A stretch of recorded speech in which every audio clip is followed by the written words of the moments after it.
Medtem ko večina posameznikov potrebujemo nekje med 7 in 8 ur spanja, obstajajo tudi posamezniki, ki potrebujejo manj kot to. Med temi posamezniki naj bi bil tudi Ivo Boscarol. Na podcastu s Klemnom Selakovičem je res šokiral z izjavo, da spi 2 ali celo manj ur na noč. Tudi zdaj, jaz zelo malo spim, nekje med 2 in 4 uro zjutraj.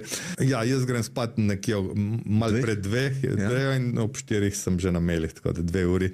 Če gremo pogledati, kaj znanost pravi o tem, obstaja veliko dokazov in študij, ki potrjujejo to, da pri nekaterih posameznikih telo potrebuje manj spanca, kot je priporočljivo. Ena izmed variacij je mutacija v genu DEC2. Ljudje s to gensko variacijo potrebujejo manj spanja kot vsi ostali in lahko dobro funkcionirajo in ohranjajo svoje zdravje tudi z manj spanja oziroma veliko manj spanja kot vsi ostali.